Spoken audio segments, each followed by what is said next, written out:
Thank you, listeners, for tuning in to the weekly Double Down podcast, a daily Double Down Network podcast. I am your guys' host. My name is Cody, and today we are going to be jumping in with my good buddy Nick. We're going to be talking about Guardians of the Galaxy Volume 1 and 2, and we'll hint at some of the things that we might see from Guardians of the Galaxy Volume 3. Today's episode will be very different format, and due to the content in this podcast, some of the language may not be suitable for children. Listener discretion is advised. Before we get into the show, though, I'd like to take a quick second to head on over to the hotspot so we can share some great news from this week.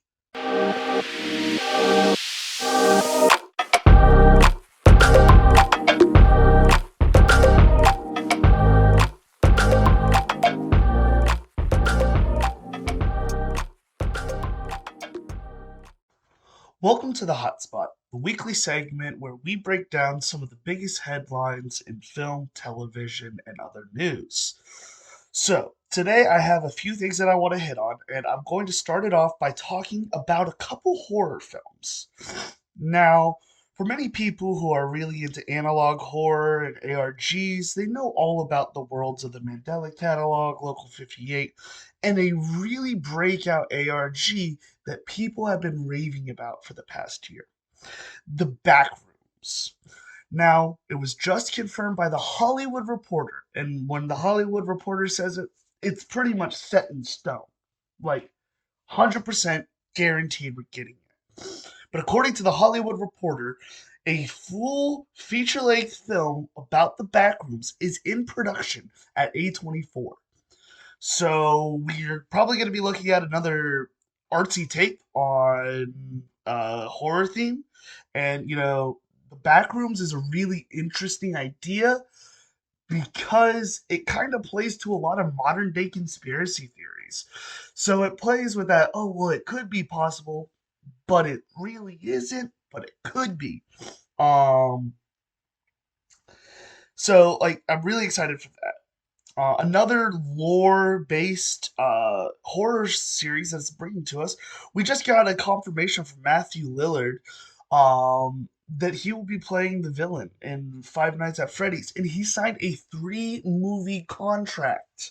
Okay, so the all three movies are not guaranteed. Let's just put that out there right away. There is always the chance that this first movie could be awful, could be terrible, and it completely flops. If it completely flops, that contract doesn't really mean anything. They don't have to continue to move forward on those projects. It's just if they do, Matthew Lillard will be there. So I'm really excited for it. I think they're taking their time. I think three is the perfect number. That was how many games there was supposed to be. Um, I want to see a perfect little trilogy. Let's see it happen. All right, moving over to the light-hearted side of things slightly. We're going to talk about Ant-Man Quantumania. We're just about a week away from the release of Ant-Man and the Wasp Quantumania. This is our first Ant-Man project that we are getting in the multiverse saga, and it is also the first project to kick off Phase 5. Now, as many people know, King the Conqueror will be the centric villain, and it's just looks awesome. The world premiere was just 2 nights ago, and everyone said that Jonathan Majors stole the show. The CGI was great. The story was compelling, and honestly, it was really good. People are really hyped up about this movie. So I'm really excited to go see this in theaters next week and be bringing you guys a special bonus episode the Sunday after it comes out to bring that to you. But there are two things, or well, three things technically I would like to talk about with Quantumania. There were some leaks a few weeks back about the Council of Kings and the possibility that we'll see them in a couple post-credit scenes, and also that Kang might die. And the way it looks like is it probably will go that way. And we do have confirmation from the world premiere last night that those scenes that were leaked are in fact in the movie. So I'm not going to talk about them a whole lot. If you want to know what's going on in the scenes and don't want to watch the movie yet and you just want to know it, go ahead. I would check out Warstew's channel. He has some great content and he explains it very well over a couple different episodes of his show. But super great. Also, something that recently happened. I think this was last week. Yeah, I'm a little late reporting on it, but a new Super Mario Brothers trailer dropped, and Seth Rogen's voice was revealed as Donkey Kong. And my goodness, I love it. Um, as soon as I heard him talk, I was just like, all right, I need to see a Donkey Kong Country movie. I want to see it. Give it to us. That's what we need. And this is not a headline. This is nothing out there. This is my hot take. This is what I'm pitching. Someone pick this up. Someone run with it. Someone turn this into a movie. Give me Donkey Kong. Give me Diddy Kong. And let Michael Cera play Diddy Kong. Come on, man. It would be perfect. You know, you got Michael Cera following around Seth Rogen as they're both playing a monkey and a gorilla. It's awesome. Please do it. Please do it. Please do it. Don't think there's any much left for the hotspot this week, but I'm very glad you guys tuned in, and we'll be back with you guys for some more news next week. But for now, I hope you guys enjoy our segment about Guardians of the Galaxy, Volume 1 and 2.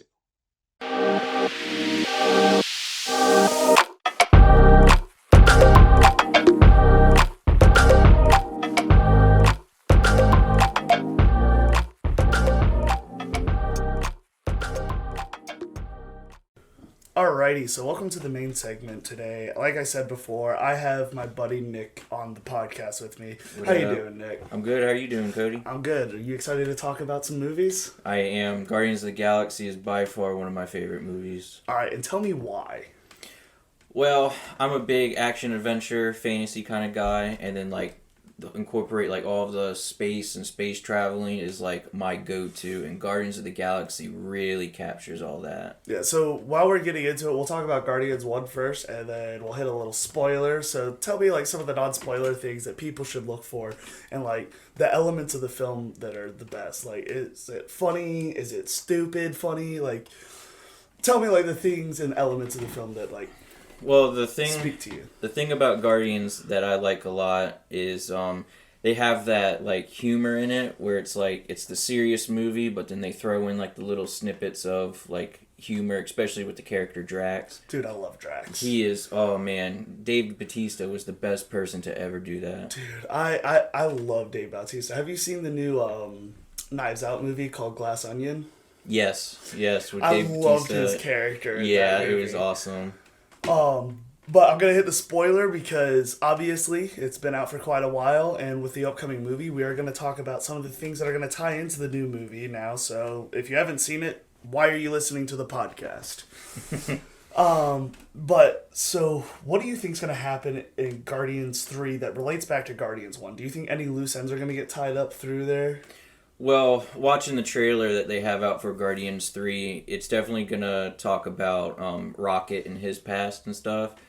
And in Guardians 1, they kind of talked about Gamora and Nebula's past a little bit with Thanos and Roland and all of them.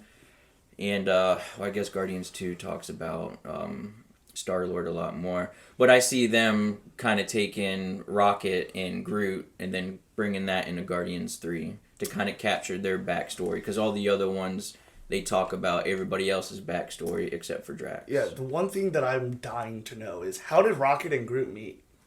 Yeah, that's one thing that I've always wondered since the first one, because they just kind of jump into, they were already a partner and everything. Yeah, which I like because it gave it that buddy cop feel to the movie, which was really nostalgic. And with all the 80s references in that movie, I loved it. It was like watching Lethal Weapon in space. You know what I mean? Oh, yeah. Although I wish Danny Glover was in it somewhere. Danny Glover. He would have done good. He's definitely got that humor to him that would fit in well with Guardians. Yeah, he's got that quirkiness, but of course, I think he might be dead already. Danny Glover? Yeah. Did he die? I mean, he was old as shit in the 80s. I think I'm someone else. From Lethal Weapon. The black cop from Lethal Weapon.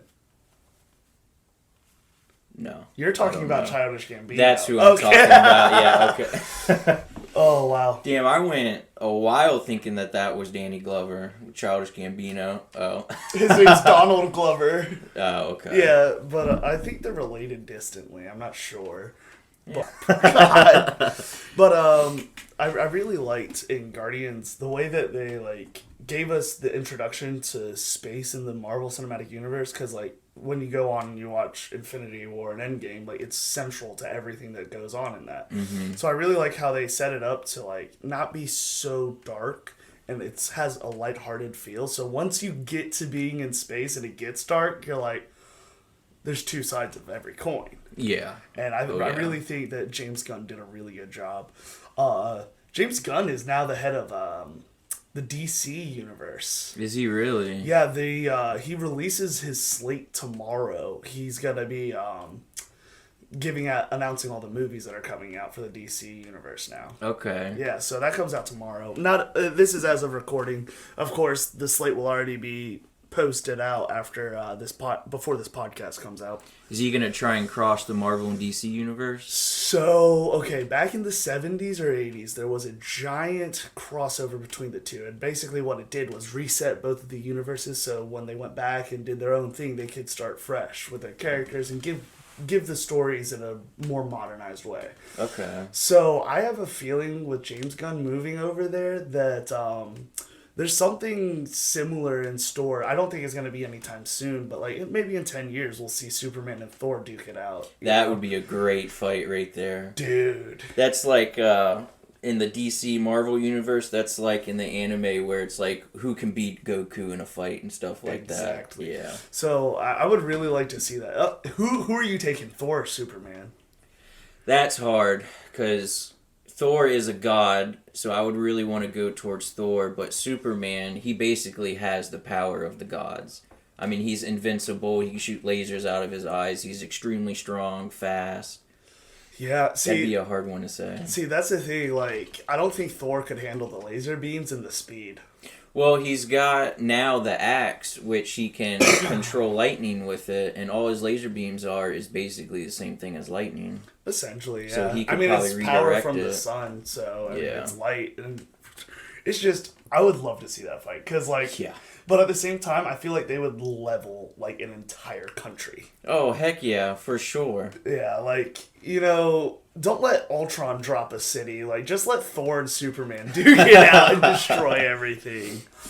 But, back to Guardians, like, who's your favorite character out of all of them? Drax. Drax? Definitely, yeah. I mean, that's perfect for you, because everything goes over your head, too. But, okay, so if Drax is your favorite, then between the two movies, which villain did you like more? Did you like Ronan, or did you like Ego more?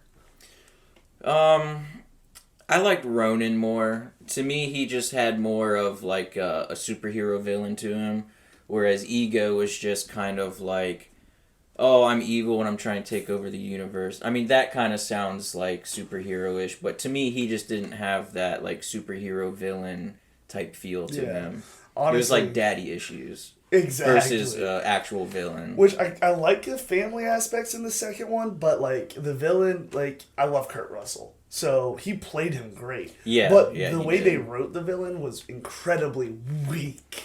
Yeah. And the fight, it was a good fight, but I feel like they could have done a lot more with it. Dude, I'm Mary Poppins, y'all.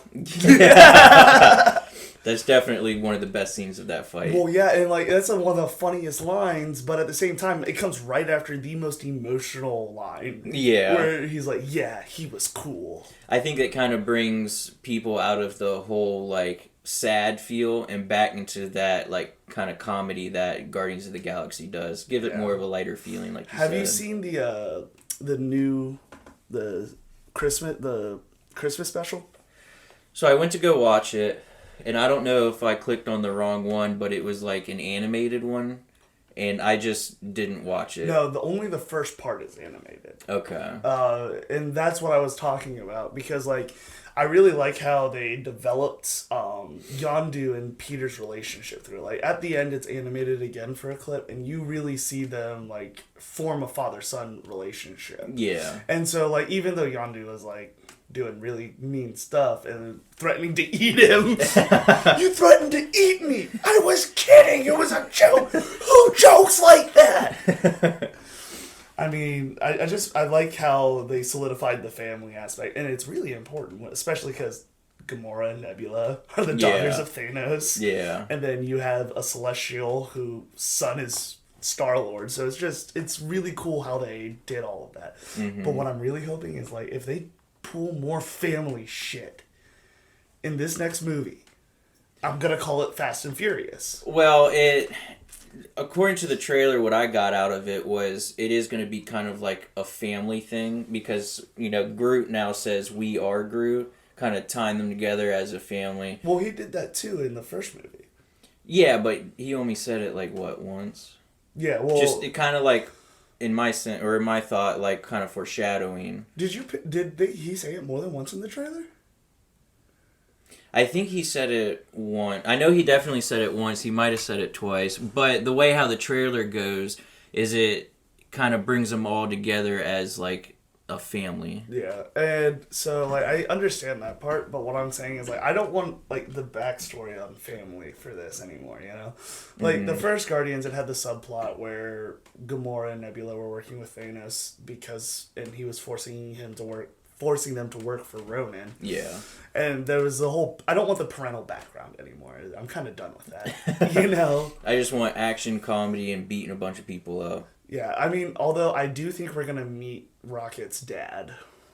Well, wasn't he, I guess, scientifically engineered? Yeah, so I think that's where they're headed, in the direction where they're going to go meet his scientific creator. Because, like, if you saw it, like, there was a whole...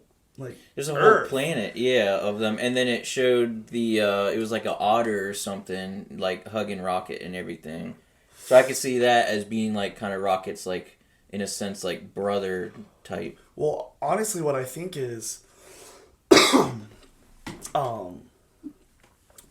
gonna do flashbacks of Rocket's story, and I think that Rocket's gonna lose that otter in his backstory. Oh, okay, yeah. And that's why he becomes such a like an asshole and stuff. I mean, he becomes a cynicist and everything because he lost the only thing that he knew. Yeah. So I mean, I think that has a lot to do with it. Who do you think's gonna die in this movie? Because that trailer was sad. I feel like people are gonna be capped in this movie. If it's gonna be any of the main people, I'd want it to be Manus, just because she's kind of a new character and I don't really like her too much, and I would definitely want Drax and all of them to survive, especially Drax. And Star-Lord's the main guy. You kill Star-Lord off, then what else is left of the Guardians of the Galaxy? I don't know, because, like, okay, you have to watch the holiday special, man. I'll watch it. I mean, I don't think it's going to tie in too much, like, because the story in and of itself is freaking hysterical. They kidnapped Kevin Bacon to give Star-Lord a present. I watched the trailer, and they broke into Kevin Bacon's house. It's hysterical. Dude, they even have Christmas songs in it, but alien Christmas songs. Oh, really? It's hysterical. I'll have to watch it. Great. But they give you a lot more. They give you the background on Mantis and Star-Lord and all the other people. And in the Christmas special. Yeah, and also they develop Mantis and Drax. As like a couple? Kind of. Like as like a goofy, like really close friends that are like goofing off. Like they come down to Earth and get hammered. Oh, really? It's hysterical. Oh, yeah, that'd be a good one to see. Yeah, it's only like 40 minutes long. Check it out, man. It's worth your time. But between the two films, which one is better in your opinion? I think Guardians of the Galaxy 2 is better. Oh, really? Yeah. Okay. I like the second one better. It had more of that humor that I really like in it, and more of like traveling through space and stuff like that. I really like that scene where, like, Yondu and Rocket are, like, trying to get to Ego. Uh-huh. And they're, like, jumping through, like, a whole bunch of, like, and their faces are being, like, pulled and pushed. Yeah. Dude, I was tripping on acid and watching that movie once, and I was like, I couldn't speak. It was insane. And James Gunn movies, I swear, because I went and saw the Suicide Squad on acid in theaters. Really? Yeah, so I took a tab of acid. I went and saw the Suicide Squad, and I took the tab like 20 minutes before I walked in. So halfway through the movie, I start to pee. And right at the end, there's this. Have you seen it? Yeah. Okay, so when she jumps and stabs the starfish, I'm just like, what am I watching? And then a whole bunch of rats fly into it, and I'm like, what is going on?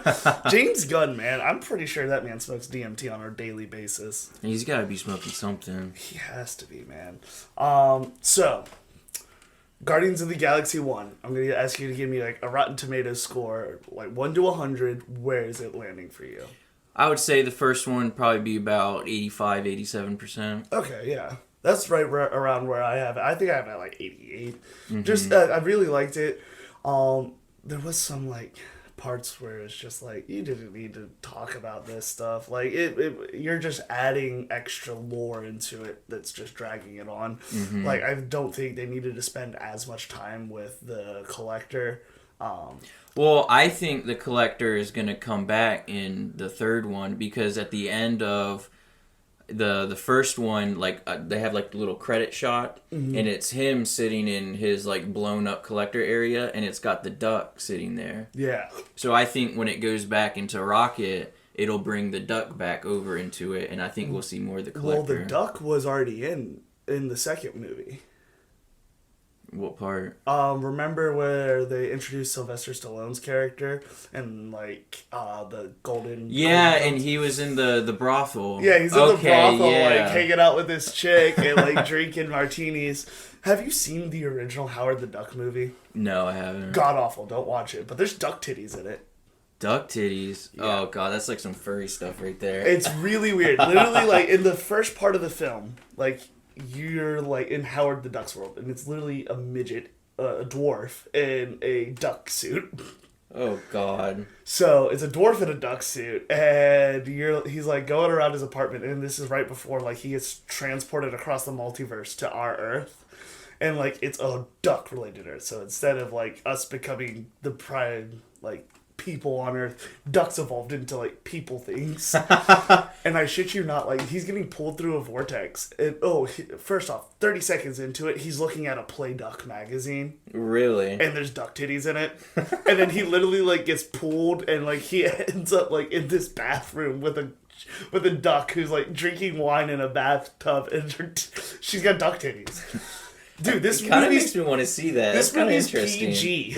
PG, and it's got PG, duck titties in it? yeah. Dude, it was ridiculous. It's so bad though. I'm gonna have to watch that. Is it one of those movies where it's so bad that it's good? It's kind of. It's like torturing yourself, but you're laughing at yourself at the same time, and it's great. And I love that James Gunn put Howard the Duck in there, because like it kind of makes that was the very first Marvel movie ever adapted. So it kind of makes that like MCU canon. Really? Yeah. I'll have to watch that. It kind of sounds pretty good, actually. It's not good. It's the worst thing I've ever known. Is there anything else you want to talk about with these movies? Any other elements you wanted to bring up, or any other shit you wanted to shoot? So, one thing that I would like to see that happens with Guardians of the Galaxy, kind of going back into people's past, is I want to see a movie about Yondu and how Yondu gets Star-Lord and everything. Because, with Star-Lord being such a big character, and yeah, you see what happened to his mom, and you see, what his dad was, and, obviously they kill his dad. But Yondu is, his stepdad, and I want to see kind of that whole story. So, you'll see that story in the holiday special. Oh, really? Yeah. Okay. Yeah. Like I said, if you like this too, and you like the humor of Guardians of the Galaxy, you're probably gonna like the holiday special more than the movies. Oh, really? It's because I watched the trailer before I came over, and it looked really, really funny, especially when they break into Kevin Bacon's house. Bro. He, throws the Christmas tree down on the ground, and he, throws an ornament at him or something. So, Drax sees, a little, blow-up elf in the yard, and he's like, I have to have it! Yeah, it's great. You gotta check it out. But for Guardians of the Galaxy 2, give me your Rotten Tomato score. That one I would put at about 93, 95. Okay, this is where I'm going to piss you off, because I have it at like a flat 60. A 60? Yeah. Oh, no, man. Guardians of the Galaxy 2 was awesome. Ah, man. It was awesome. It was fun. It was it was a spectacle. I didn't like the story. The villain was trash. I will agree with you on that. But just overall as a movie, yeah, I think it was better. Yeah. I liked it. So with that being said, I'm really glad you guys listened to today's episode. I know it wasn't as long as the typical ones, but I'll probably make it up in the middle sections with some really shitty news for you guys. But thank you guys for tuning in, and we hope to see you next week. Sorry, listeners, for the abrupt ending. We had some technical difficulties. If you guys would like to hear more of our show, you guys can visit our website to find all the links to our social media pages. You will be able to find our other podcasts, which cover sports and conspiracies and current events as well, on our website. You can find our website at ddoubledownnetwork.com. You guys can also find us at the Double Down blog on Twitter or Double Down Movies on Instagram. We really thank you guys for joining in again today, and we can't wait to see you guys next week.